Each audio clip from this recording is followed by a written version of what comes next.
గురువుగారు, మామూలుగా ఇంట్లో శివలింగంతో కొంతమంది పూజ చేసుకుంటూ ఉంటారు. మనకి తులసి చెట్టులో కూడా శివలింగాన్ని అలా వేసి పెడుతూ ఉంటారు. రోజు దానికి మనం నీళ్లు పోస్తాం కదా! అలా అభిషేకం అవుతుంది అన్న ఉద్దేశంతో చాలామంది. అసలు ఎంత సైజులో ఉండాలి శివలింగం అనేది వివరిస్తూ, ఎలాంటి శివలింగాన్ని ఇంట్లో పెట్టుకొని పూజించటం వల్ల ఫలితాలు బావుంటాయి ఆ విషయం మనకి శివ పురాణము, హ్మ్. దాన్నే వాయు పురాణం అని కూడా అంటారు. హ్మ్. అందులో చెప్పినటువంటి విషయాలు ఏమిటి అంటే, ఇప్పుడు ఈ కలియుగంలో పార్థివలింగం పూజించడం చాలా గొప్పది అని చెప్పడం జరిగింది. హ్మ్. ఇంకోటి ఏంటంటే, మనకి శివపురాణంలో చెప్తారు ఏంటంటే, నమశివాయ అని ఎవరైనా పలకాలి అంటే కోటి జన్మల పుణ్యం ఉండాలట. హుహు. లేకపోతే పలకలేరు. మనం అనుకుంటుంటాం చూసారా, నేను కొంతమంది అంటుంటారు, నేను పూజించను, నాకు భగవంతుడు అంటే ఇష్టం లేదు, హ్మ్. ఇదంతా మీరు మూర్ఖంగా చేస్తున్నారని. నాకు ఏమనిపించదు, పుణ్యం లేదు ఏం చేస్తాం అనిపిస్తుంది.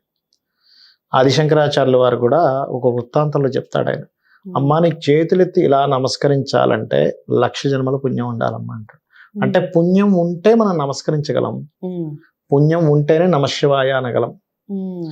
పుణ్యం లేకుండా ఇవేమీ అనలేము. ఎవరైనా నేను దేవుణ్ణి నమ్మను, నేను నాస్తికుణ్ణి, నేను అనేటప్పుడు నాకేం విచిత్రంగా అనిపించదు. పుణ్యం లేదుగా.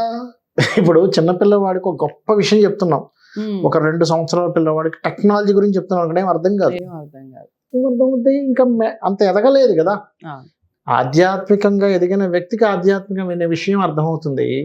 ఒక వయసు పెరిగితే నీ టెక్నాలజీ గురించి చెప్తే ఆ సంవత్సరం పిల్లడికి అర్థమవుతుంది, సంవత్సరం పిల్లడికి టెక్నాలజీ ఏం అర్థమవుతుంది. అలాగే పుణ్యం ఉంటేనే భగవంతుడు, భగవతత్వము అర్థమవుతుంది.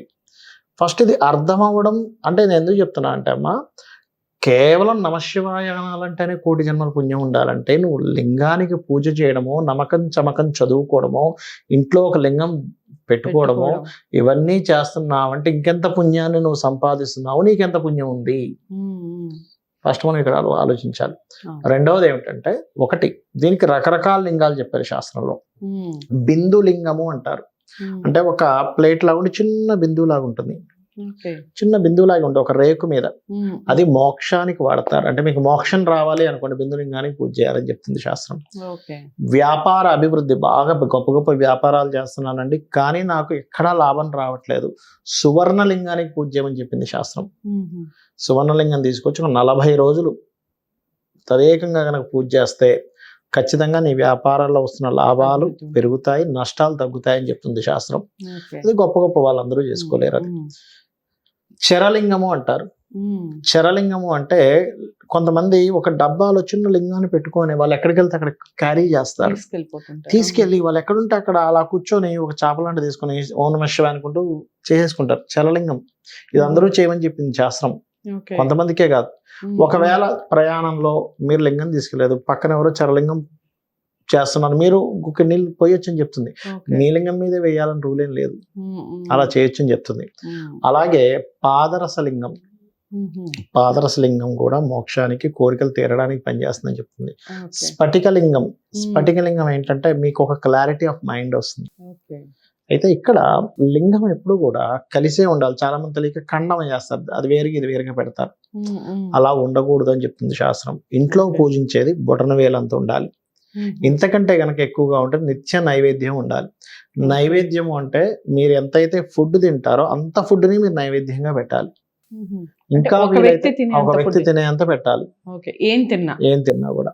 ఇంకొకటి ఏంటంటే, నైవేద్యం ఉండేటప్పుడు పర్టికులర్ గా మనం మామూలుగా ఏం చేస్తాం ఇంట్లో, ఇవాళ రేపు ఉండేటువంటి ఫాస్ట్ యుగానికి పొద్దున్నే లేచి అలాగే పలు దొంగను అలా వెళ్ళి వండేస్తాం. అసలు అలా వండకూడదు. భగవంతుడికి సమర్పించేటప్పుడు ఖచ్చితంగా స్నానం చేసి వండాలి. అయితే మీరు వండుకున్న ప్రతి పదార్థం దేవుడి దగ్గర పెట్టేసి నైవేద్యం పెట్టచ్చు కూడా హ్యాపీగా, స్నానం చేసి వండగలిగితే కనుక. దానికంటే మించింది మరొకటి లేదు. ఆ రకంగా చేసుకోవచ్చు అని చెప్తుంది శాస్త్రం. అయితే ఇందులో కూడా ఒక్కొక్క లింగానికి ఒక్కొక్క రకమైన అభిషేకం ద్వారా ఫలితాలు వస్తాయని చెప్తుంది శాస్త్రం. ఏమిటది అంటే, ఒకటి, మీకు ఎవరికైనా సంతానం కలగట్లేదు, పసుపు గంధముతో అభిషేకము లేదా పసుపు గంధం కలిపిన నీటితో అభిషేకం చేయొచ్చు. వివాహం అవ్వట్లేదు, మల్లె పువ్వులతో అభిషేకం చేయమని చెప్పింది, చెరుకు రసంతో అభిషేకం చేయమని శాస్త్రం. అదేవిధంగా శివలింగానికి ఇప్పుడు కొంతమందికి చూడండి, మానసిక ఒత్తిడి, మానసిక అశాంతి ఉంటుంది. నీళ్లతో గాని లేకపోతే పాలతో కానీ పెరుగుతో కానీ అభిషేకం చేయమని చెప్పింది శాస్త్రం. లేదా విభూతితో కూడా చేయొచ్చు. అయితే విభూతితో చేసేటప్పుడు ఏంటంటే మోక్షం కోసం చేస్తారు. ఒకవేళ మీకు శత్రు బాధలు ఎక్కువగా ఉన్నాయి, తెల్లటి వస్త్రాన్ని దాని మీద కప్పి ఆవాలతో అభిషేకం చేయమని చెప్తుంది. డైరెక్ట్ గా చేయకూడదు, శత్రు బాధలు తగ్గుతాయి. అదేవిధంగా వ్యాపార అభివృద్ధి, బిల్వపత్రంతో అభిషేకం, మానసిక స్ట్రెస్ తగ్గడానికి అన్నంతో కూడా అభిషేకం చేస్తారు, పాలు నీళ్ళతో పాటు. అటువంటి చేయమని చెప్పింది. ఎక్కువగా శత్రువులతో, ఇందాక నేను ఆవాలు చెప్పాను కదా, రోగాలున్న ఆవాలతో చేస్తారు. కొంతమంది నేతితో అభిషేకం చేస్తారు. నెయ్యితో అభిషేకం అనేటువంటిది గురుబలం పెరుగుతుంది. గురుగ్రహం బలంగా లేదండి అంటూ ఉంటారు కొంతమంది, జన్మజాతకంలో గురుబలం లేదు మా వాళ్ళకి, అందుకే ఇబ్బంది కలుగుతుంది అంటూ ఉంటారు. నేతితో అభిషేకం చేయొచ్చు. అలా ఏంటంటే 1-2 అని కాదు, చాలా విషయాలు చెప్పారు.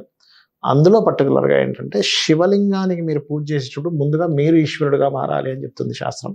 అంటే మీరు ఆ తత్వంలోకి వెళ్ళాలి, శివతత్వం మీలోకి రావాలి. వచ్చిన తర్వాత నువ్వు శివుడు అయితే కానీ శివలింగానికి పూజ చేయడానికి అర్హుడివి కాదు అని చెప్తుంది.